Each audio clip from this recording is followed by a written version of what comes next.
Welcome to the continuation of pathophysiology for cardiac conditions. For this lecture, we will talk about heart failure or congestive heart failure.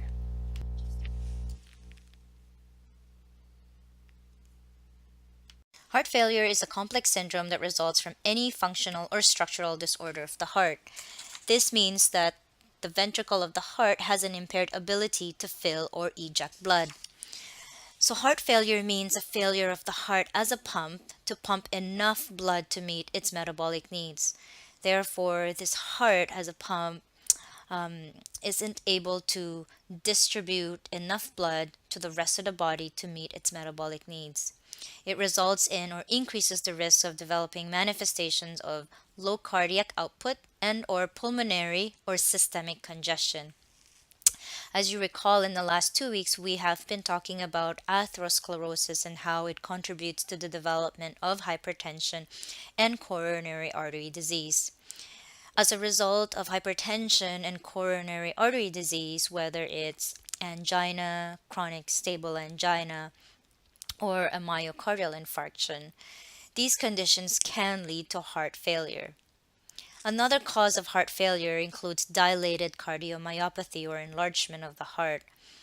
A structural disorder of the heart, such as valvular heart disease, can also lead to heart failure. So, heart failure affects mostly the elderly, and the incidence of heart failure is increasing at an alarming rate, probably due to better or improved treatments of other forms of heart disease. Heart failure also affects about 500,000 Canadians with 50,000 new diagnoses each year, and the mortality is between 5 to 50%.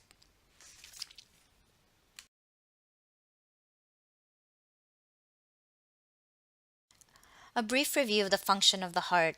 The right side of the heart accepts deoxygenated blood from the venous system and pumps to the lungs via the pulmonary artery. The left side of the heart accepts oxygenated blood via the pulmonary veins from the lungs and pumps it to the body. A definition of systole.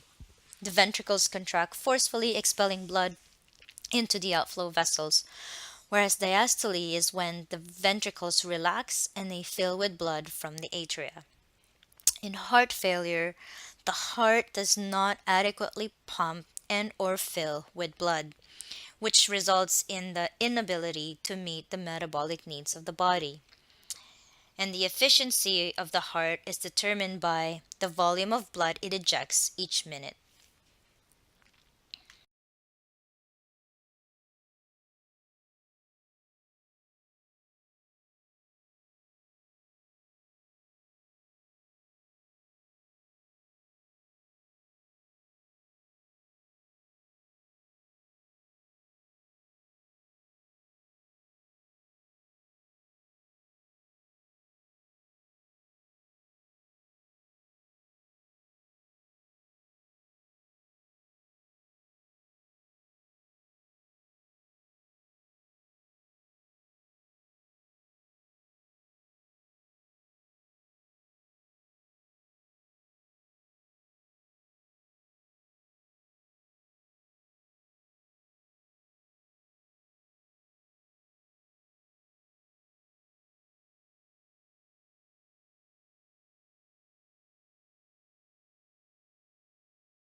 The efficiency of the heart is determined by the amount of blood that ejects each minute. The volume of blood ejected is dependent upon the ability of the ventricles to relax and fill. The cardiac output is the major determinant of cardiac performance. This reflects how often the heart beats each minute, or the heart rate, and how much blood it ejects with each beat, or the stroke volume.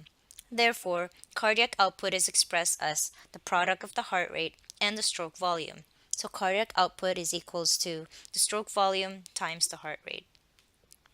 The heart rate is regulated by a balance between the sympathetic nervous system, which increases the heart rate, and the parasympathetic nervous system, which slows down the heart rate. In persons with heart failure, they use their cardiac reserve at rest. What is cardiac reserve? Well, our heart has the ability to increase its output during any increased activity. For example, Athletic swimmers can increase their cardiac output by at least 5 to 6 times the normal. This is their cardiac reserve. However, in persons with heart failure, they are using this cardiac reserve even at rest. So, for persons with heart failure, just climbing a flight of stairs or even walking can cause shortness of breath because they've exceeded their cardiac reserve. Before we look at the pathophysiological mechanisms of heart failure, let's look at the heart as a pump. Preload is the volume of the ventricle during the end of diastole, just prior to systole. It's the volume of blood that stretches the heart muscle at the end of diastole and is determined by the venous return to the heart or the pressure from the venous system. Afterload is the force that the contracting heart muscle must generate to eject the blood. This represents the force that the contracting heart must pump against so that the heart can eject the blood from the filled heart. Afterload is also the resistance that the heart faces during systole. The systemic vascular resistance that the heart has to overcome is called the afterload. Afterload is created by the arteries. Contractility is defined as the ability of the heart as a pump to contract. It increases cardiac output independent of preload and afterload. And contractility uses energy from ATP in the presence of calcium. Myocardial contractility, or what it's called is inotropy, is the contractile performance of the heart, or the ability of contractile elements such as actin and myosin filaments of the heart muscle to interact and shorten against a load. Again, contractility is the ability of the heart muscle to contract.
In order to determine the different types of heart failure, we have to identify whether or not it's a high output versus low output failure. Is the cardiac output high or low?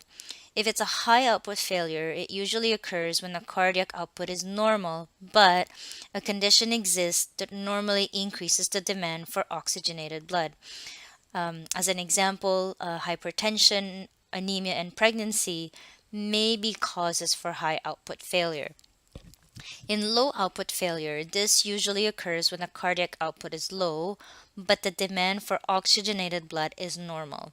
And this may occur due to ischemic coronary artery disease, hypertension, an enlarged heart, or a dilated cardiomyopathy, or any valvular and pericardial disease. Is the type of heart failure systolic or diastolic? Is the heart failing to pump out enough blood or failing to accept enough blood from the body and the lungs? In systolic heart failure, there is a decrease in myocardial contractility. Therefore, there is a decrease in ejection fraction. What this means is that ejection fraction is the percentage of the end diastolic volume that the heart ejects with each contraction. So ejection fraction is the percentage of blood pumped out of the ventricles with each contraction.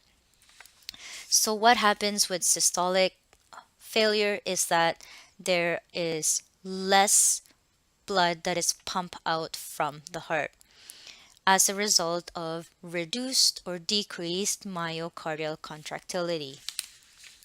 The heart is not the heart is not able to stretch enough to pump the blood from the heart to the rest of the body. In diastolic heart failure, there is an altered ventricular filling or the ability of the ventricles to fill in the presence of normal or near normal systolic function and ejection fraction. Right sided or left sided heart failure. We have to determine whether it's a right sided heart failure or is the left side of the heart that's failing.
In systolic dysfunction or systolic failure, there is reduced myocardial contractility, which then leads to a decrease in ejection fraction.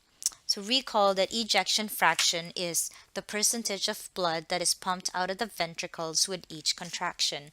Normally, this is about 65%, or 65% of the blood is present in the ventricle. With systolic failure, the ejection fraction is only about less than 40%, which then results in reduced cardiac output.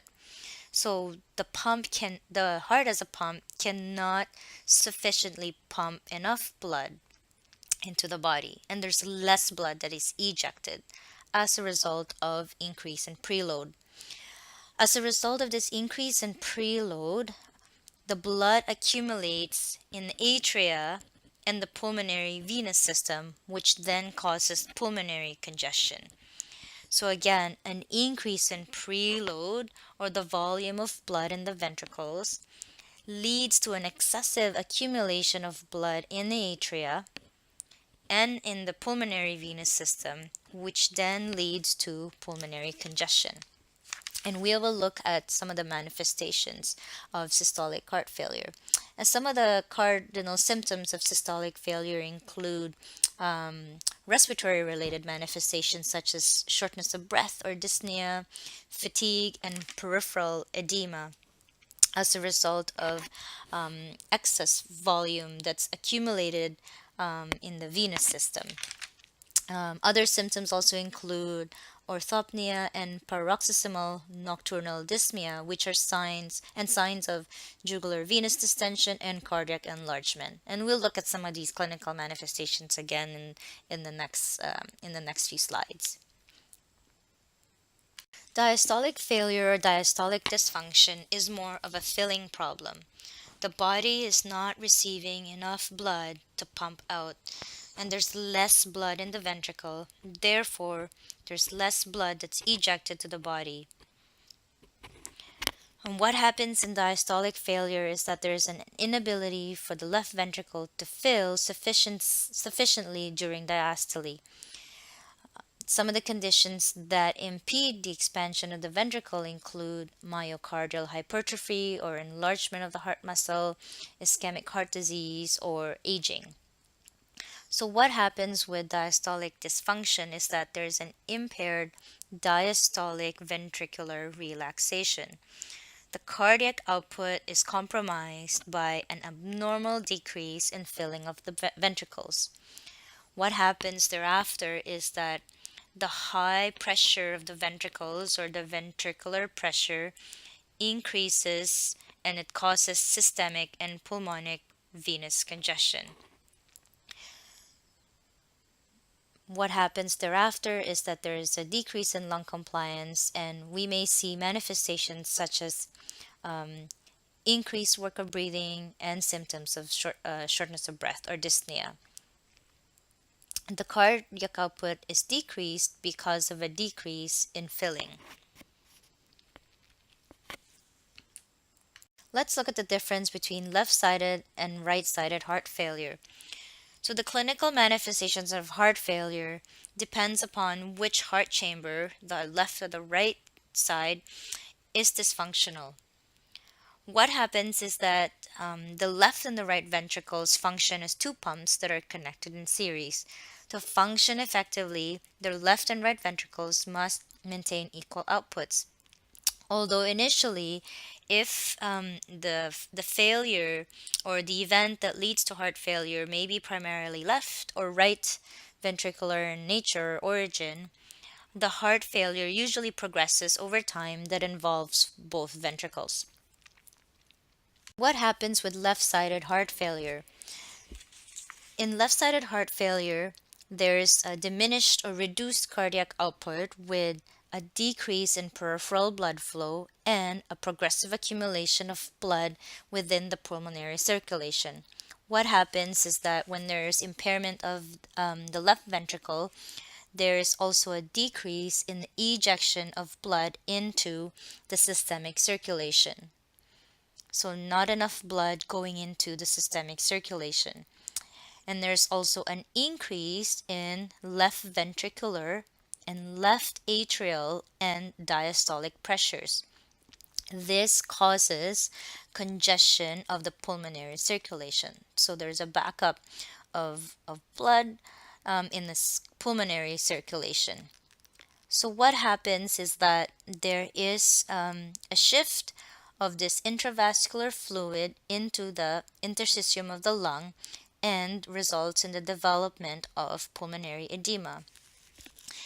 This episode of pulmonary edema usually happens at night after the person's been reclining for some time and the gravitational forces have been removed from the circulatory system. It is then that the excess fluid that's been sequestered in the lower extremities during the day is returned then to the vascular compartment. And then this is redistributed to the pulmonary circulation, causing what it's called paroxysmal nocturnal dyspnea. Some of the common causes of left-sided heart failure include hypertension and an acute myocardial infarction. So what happens is that this left ventricular heart failure and pulmonary congestion can also develop rapidly in persons with acute MI. In right-sided heart failure, what happens is that there is an inability of the right ventricle to move blood from the systemic venous circulation into the pulmonary circulation. So what happens is that now there is an increase in the right ventricular and diastolic, the right atrial, and systemic venous pressures. So all these pressures are causing an inability of this right side of the heart to move blood now from the systemic venous circulation going into the pulmonary circulation. And what happens as a result of this is that there is a development of peripheral edema in the dependent areas of the body as a result of gravity. So, what happens is the edema is mostly pronounced in the dependent parts of the body, such as the lower extremities, in an upright position. We also often see congestion of the viscera, or the blood backs up into the hepatic veins that drain into the inferior vena cava, causing hepatomegaly or enlargement of the liver. There's also engorgement of the systemic and hepatic venous system. So we'll often see distended jugular veins as a result of right-sided heart failure. The congestion of the GI tract may also interfere with digestion and absorption of nutrients and interfere with eating.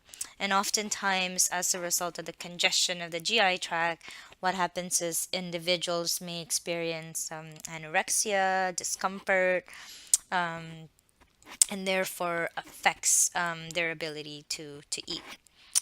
Another clinical manifestation that occurs is that individuals will also gain weight as a result of the edema. So it's really important to be able to look at the individual's weight and assess for peripheral edema, edema, and assess for any fluid accumulation in these patients. Look for distension of their jugular veins as well as a result of right-sided heart failure. Let's look at what an individual looks like with left-sided heart failure, particularly looking at the respiratory symptoms. So, when an individual with heart failure has accumulated fluid or pulmonary congestion as a result of the backup of blood in the pulmonary system, this individual has symptoms of crackles, coughing as a result of that fluid, wheezing or bronchospasms, blood tinged sputum, tachypnea. And also, if you look, this individual also is in an orthopneic position or a tripod position because of the pulmonary symptoms. Um, this person with left-sided heart failure also looks like he's got some cyanosis or bluish discoloration of the lips, his extremities.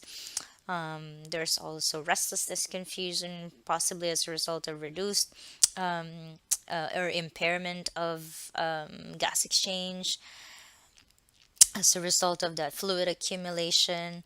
You've got also fatigue and also intolerance to activity or exertional dyspnea. So this is sort of what it looks like in an individual with left-sided heart failure. Let's look again at right ventricular dysfunction or right-sided heart failure. What happens is that the dysfunction of the right ventricle impairs the ability of the heart to move deoxygenated blood from the systemic to the pulmonary circulation, which then leads to a decrease in the amount of blood that's delivered to the left side of the heart, or a reduction in cardiac output. This causes then an increase in pressures, such as increase in right ventricular pressure, right atrial pressure, and systemic venous pressures. As a result of these increased pressures, what happens is there's development of peripheral edema. Because of the effects of gravity, the edema is mostly pronounced in the dependent parts of the body, such as the lower extremities when the person's in the upright position, or in the area over the sacrum when the person is supine. So again, the accumulation of fluid may be evidenced by a gain in weight or edema. So it's really important to look at an individual's or a person's trend in weight, if there's any facial edema, lower leg or peripheral edema that's accumulated. So it's important to measure weight as a means of assessing fluid accumulation, especially in a patient with chronic heart failure.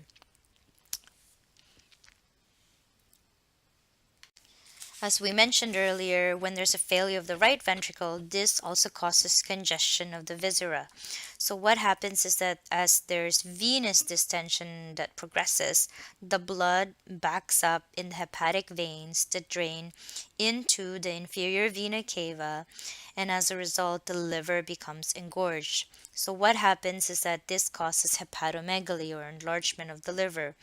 Usually, the individual complains of pain in the right upper quadrant, and progressively, liver function may become significantly impaired. And what happens too is that there's also congestion of the portal circulation. This also leads to engorgement of the spleen and a development of ascites.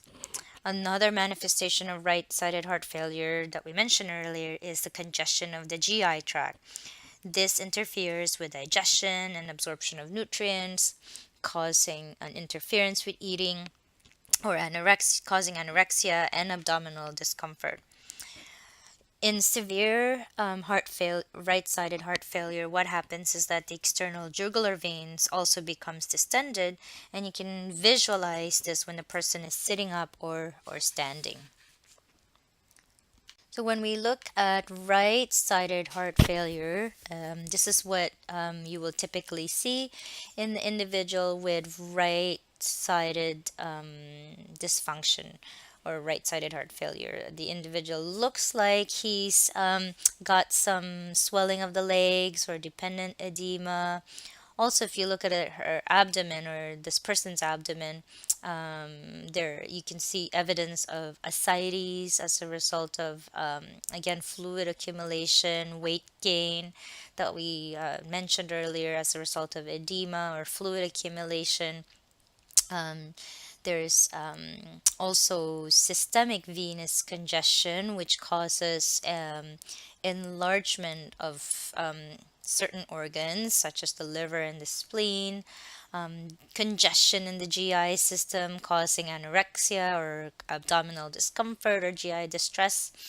And then you'll often also see distended jugular veins as a result of that increased venous congestion.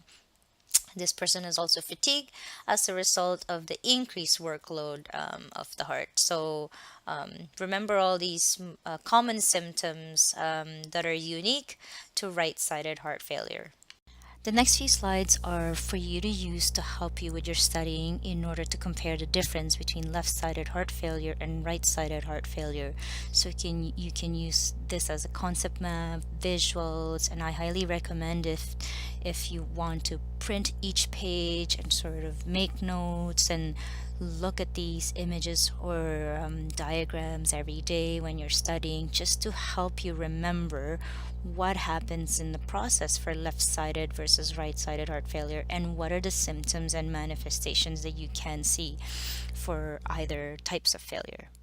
So let's look at what happens with right-sided and left-sided heart failure once again using this picture.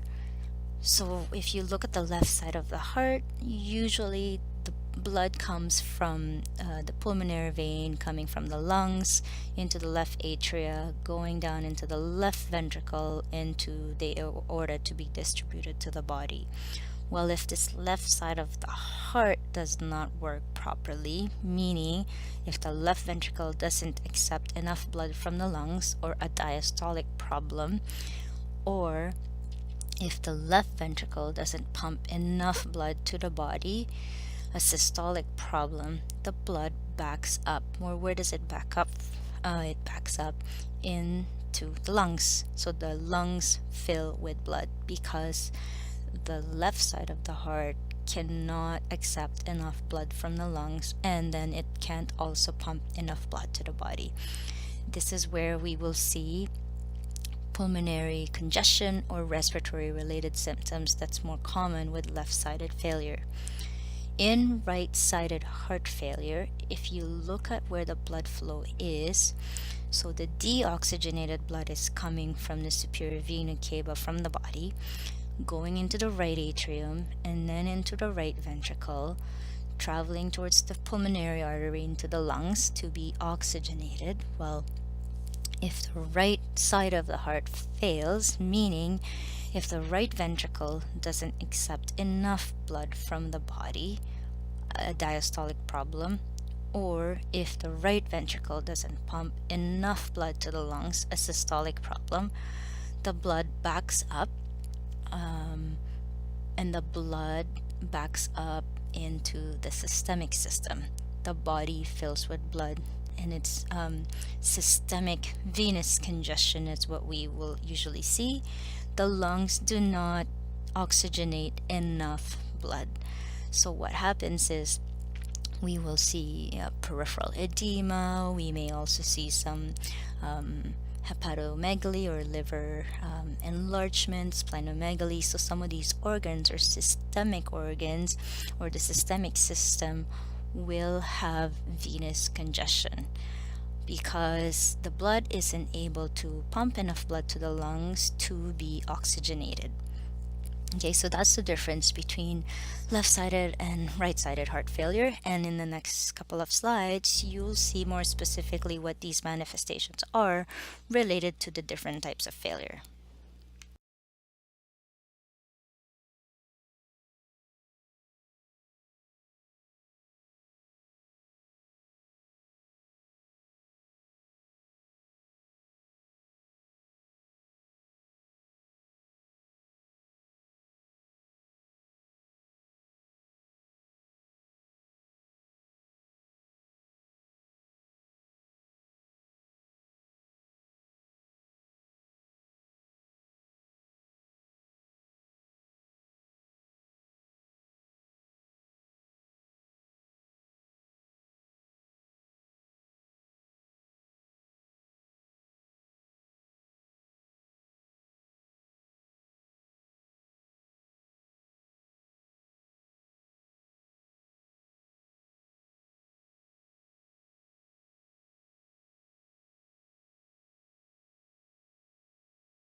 So, how does the body then try to compensate for this heart failure or this system failure?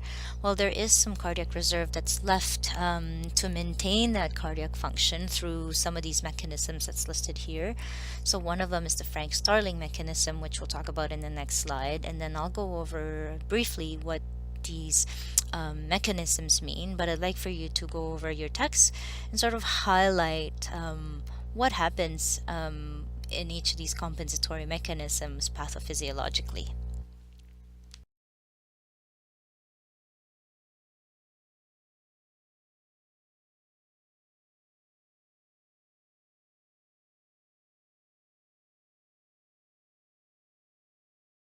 So, one of the compensatory mechanisms that occur with heart failure is the activation of the sympathetic nervous system. So, that is stimulated as a result of low cardiac output.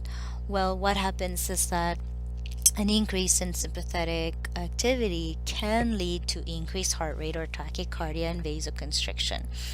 Well, if this heart rate is increased, there isn't really enough time for the the ventricles to fill and be able to pump. So what ends up happening is that sure, we're increasing the heart rate because we need more oxygen, we need more blood, but eventually this mechanism leads to cardiac arrhythmias or irregularity in the heart rate rhythm, because even though we've increased our heart rate to increase the blood flow, there isn't really sufficient time for the ventricles to fill and be able to pump that blood to the rest of the body. So even though this SNS system has tried to increase the contractility of the heart, increase sodium and water retention, this response can become maladaptive, and eventually the increase in oxygen demands is not kept up with, eventually leading to cardiac ischemia and then damage to the cells of the heart. So this compensatory mechanism can then also eventually fail. The other mechanism is the activation of the renin-angiotensin aldosterone system or mechanism, which also helps to improve blood flow, renal blood flow initially. But again, what ends up happening is that this mechanism also stimulates the inflammatory process. Well, even though the inflammatory process also helps to sort of repair the system that follows a tissue injury, eventually this mechanism also fails, because even though the inflammatory process tries to sort of remodel the muscles of the heart, eventually that remodeling can also contribute to scarring or fibrosis, or will lead to ventricular hypertrophy. And speaking of myocardial hypertrophy and also remodeling, what ends up happening is that sure, these the cells of the heart initially improves the performance of the heart, but eventually it can lead to pump dysfunction. So what happens with myocardial hypertrophy? So as you see with the name itself, myocardial, so the heart muscle, so the cells of the heart muscle, they thicken, hypertrophy, so they thicken as a way to compensate for the increased workload of the heart. So the myocytes can increase in size and try to compensate for the increased workloads. Well, there's also wall stiffness and conduction abnormalities that can occur with some of the changes with myocardial hypertrophy. So what ends up happening is that the walls of the ventricles, or the walls of the muscle of the heart, they eventually they thicken and they become stiff, and then therefore it interferes with the ability of the ventricles to fill with blood and pump the blood efficiently to the rest of the body. This also affects the ability of the heart to maintain regular conduction activity or electrical conduction activity of the heart. So we might see some arrhythmias and irregularities in the heart rhythm. So these are just some of the compensatory mechanisms that can occur, but eventually they will lead to a maladaptive response, and eventually the heart then fails to function as an organ. One of the compensatory mechanisms in heart failure is the Frank-Starling mechanism. And what the goal is, or the end result is, an increase in stroke volume. So what happens in the Frank-Starling mechanism is that there is an increase in preload. With an increase in preload or diastolic filling, there is an increase in the stretching of the myocardial fibers. So the increase of the myocardial fibers also increases then the force of contraction, which therefore increase cardiac output. So what happens is that there is a resultant increase in the force of the next contraction, which then helps to increase cardiac output. So again, as the preload increases, the cardiac muscle fibers become stretched, which triggers a stronger contraction, a more forceful contraction. This is how we get an increased stroke volume at a lower heart rate. Again, for the Frank-Starling mechanism, an increase in the cardiac muscle stretch produces an increase in the ventricular wall tension with the resultant increase in myocardial oxygen consumption. Because the increased wall tension increased the myocardial oxygen requirements, it may or can lead to ischemia and further contribute to a contribute further to impairment of cardiac function. So what happens is that the use of diuretics in persons with heart failure usually helps to reduce the vascular volume and the ventricular filling, thereby unloading the heart and reducing the ventricular wall tension.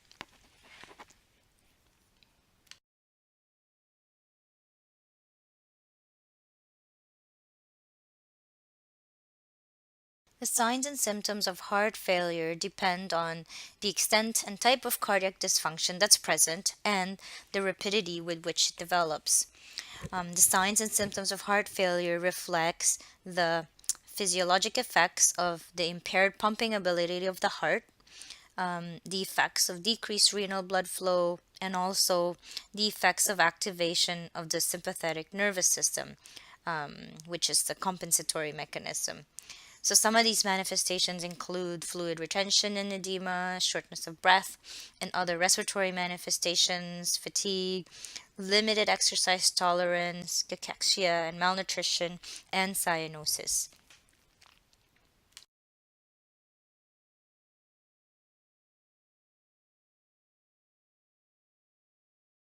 Some of the manifestations of heart failure include fluid retention and edema as a result of increased capillary pressures. Also, there is an increase in sodium and water retention, which leads to nocturia. Respiratory manifestations as a result of left sided heart failure, such as shortness of breath due to pulmonary congestion, orthopnea, paroxysmal nocturnal dyspnea, as we mentioned earlier, Cheyne-Stokes respirations, or periodic breathing with gradual increase in depth of breathing to a maximum followed by apnea. So it's an irregular pattern of breathing. They may also have chronic, dry, non productive cough, or sometimes what it's called cardiac asthma, where an individual has bronchospasms along with this chronic, dry, non productive cough. Individuals may also manifest or have evidence of fatigue or cardiac fatigue, which usually progresses as the activity increases during the day. They may show weakness and mental confusion, anxiety, restlessness, or insomnia, especially in the elderly with advanced congestive heart failure. So, what happens with fatigue, weakness, and cognitive impairment is that they often accompany diminished cardiac output from the left ventricle. Um, what often they call fatigue in cardiac or heart failure is cardiac fatigue, and it's different from the general fatigue that it usually is not present in the morning but appears and progresses as activity increases during the day. So, in acute or severe heart failure of the left ventricle, um, cardiac output may fall to levels that are insufficient for providing the brain with adequate oxygen. This is what causes the cognitive impairment and disturbed behavior. So, what we see is that um, individuals are confused, they have impaired memory, anxiety, restlessness, and insomnia, which are usually common in elderly persons with advanced heart failure, and particularly those with cerebral atherosclerosis. So these symptoms sometimes may confuse the diagnosis of heart failure in the elderly because there's also other possible causes associated with aging or other conditions such as dementia or Alzheimer's disease, which may cause impairment in memory or confusion. Another manifestation that is evident in heart failure is cardiac cachexia or malnutrition. Cardiac cachexia is a condition of malnutrition and tissue wasting that occurs in individuals with end stage heart failure. So, what happens is that they say that a number of factors contribute to the development of cachexia and malnutrition, including fatigue and depression that interfere with food intake and liver congestion, and also GI tract congestion, which then impairs digestion and interferes with food intake. It also interferes with absorption of nutrients and also produces feelings of fullness. Other factors that also contribute to malnutrition and cachexia are possibly those circulating toxins and mediators released from poorly perfused tissues that may impair appetite, and they also contribute to tissue wasting. Another manifestation is cyanosis or bluish discoloration of the skin and mucous membranes, and this is caused by excess desaturated hemoglobin in the blood, which occurs when there's impaired pulmonary gas exchange, which reduces oxygenation of arterial blood in conditions such as pulmonary edema, left heart failure, or or right to left cardiac shunting. This is what's usually called central cyanosis. Peripheral cyanosis develops from venous desaturation resulting from conditions such as low output heart failure. So, usually, what happens is there's a delivery of poorly oxygenated blood to the peripheral tissues.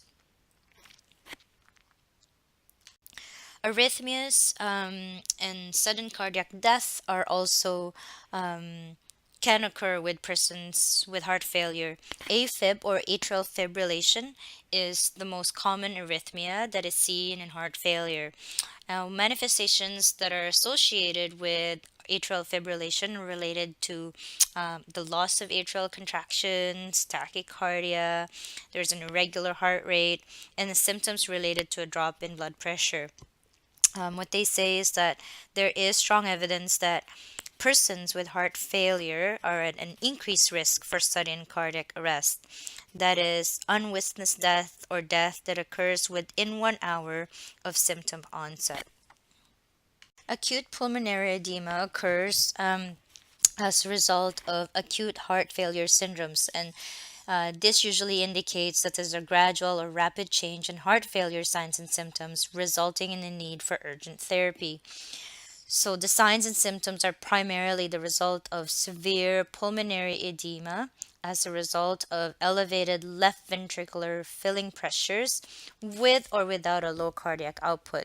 So, what happens is that um, the capillary fluid or accumulated fluid moves into the alveoli and the airways. This causes lung stiffness and makes lung expansion more difficult. This then impairs gas exchange function of the lung. This is a life-threatening condition. The severe pulmonary edema due to left ventricular filling pressures with or without low cardiac output causes a decrease of oxygen supply to the brain, results in confusion, dyspnea and air hunger, a frothy blood-tinged sputum, or what it looks like is looks like beaten egg whites. This is the effect of air mixing with serum albumin and red blood cells that have moved into the alveoli.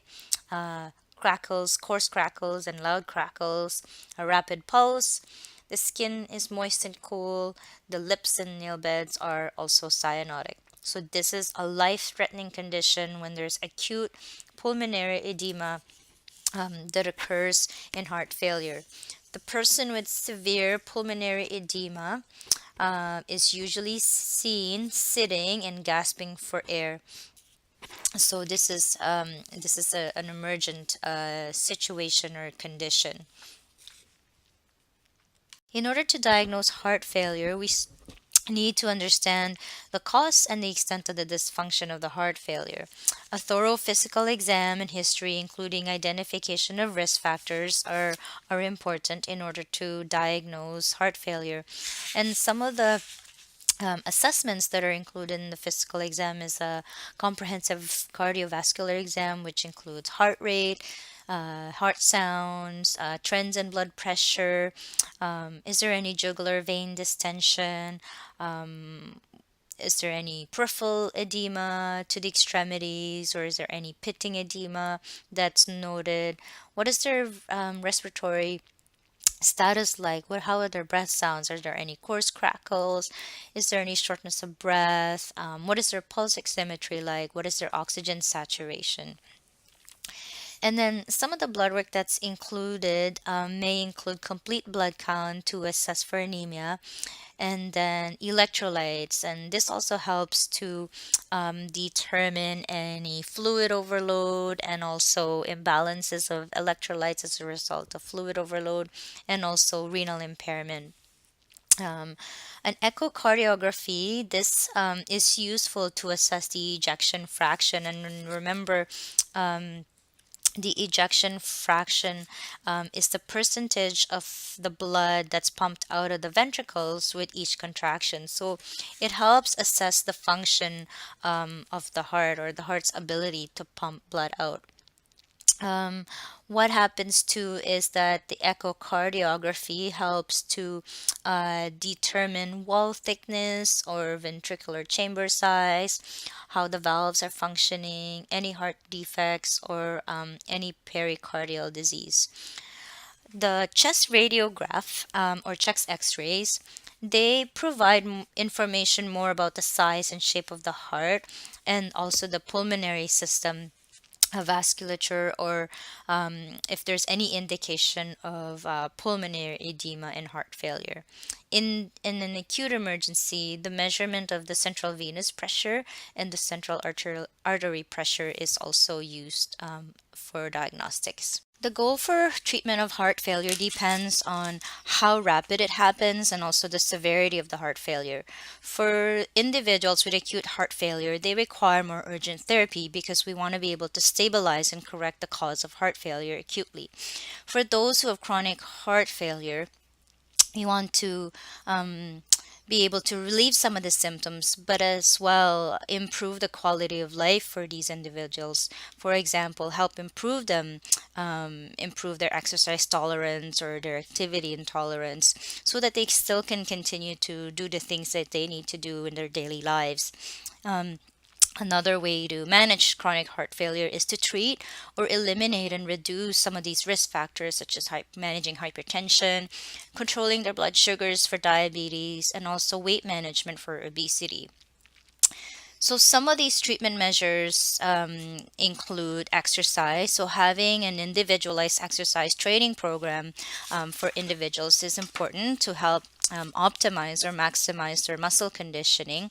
And typically, exercise intolerance is a common manifestation in persons with chronic heart failure.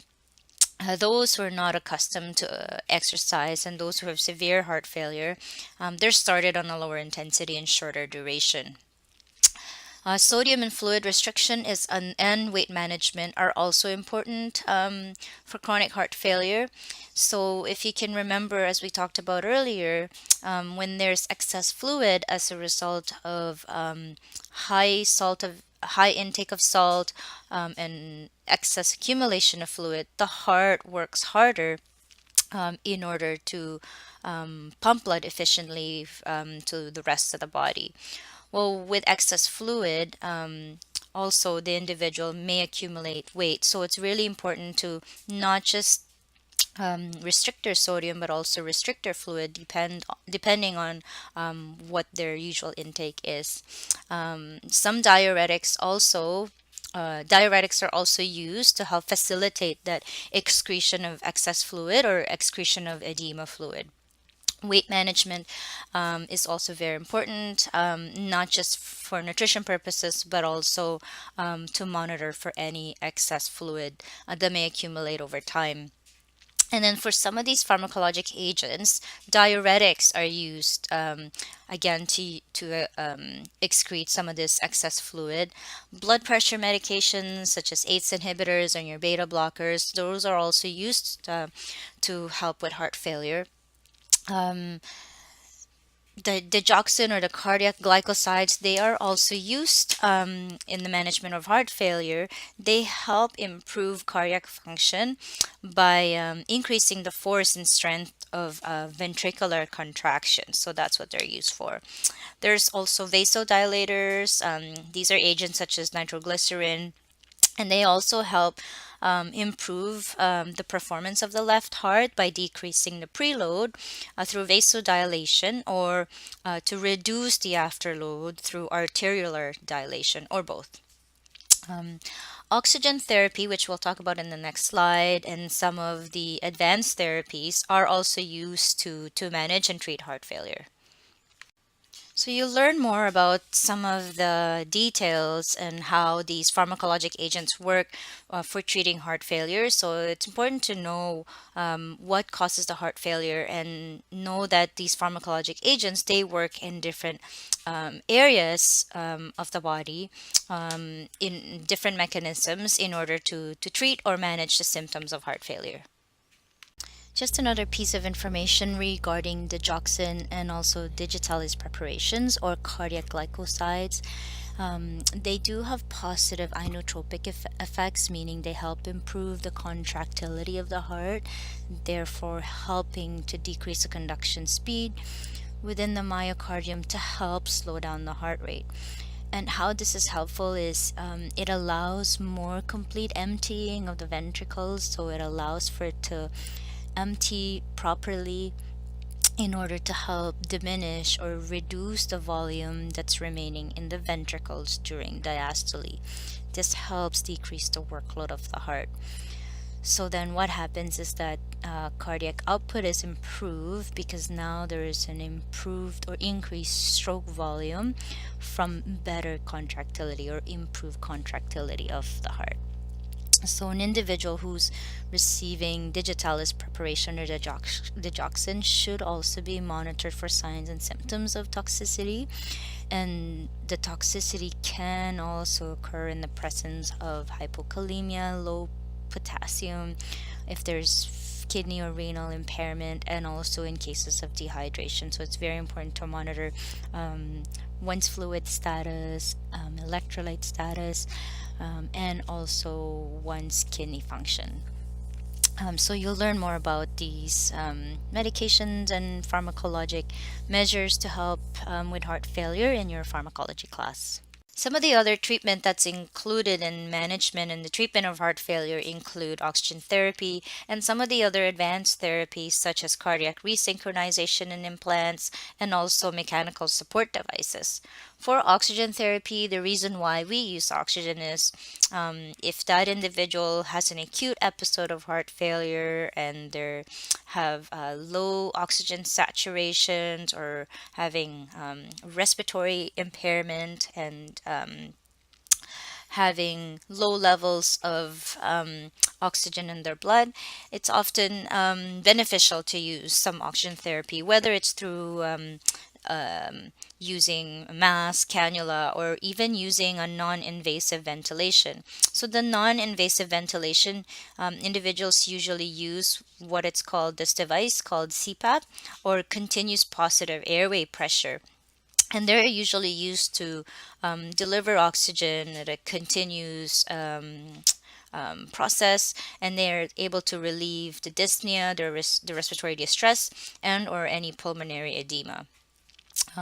For some of the advanced therapies that are used, they include cardiac resynchronization and implants. So people with abnormal intraventricular conductions, they use an implantation of this cardioverter or a defibrillator to help pace the heart. So they help deliver regular electric shocks to terminate any lethal arrhythmias.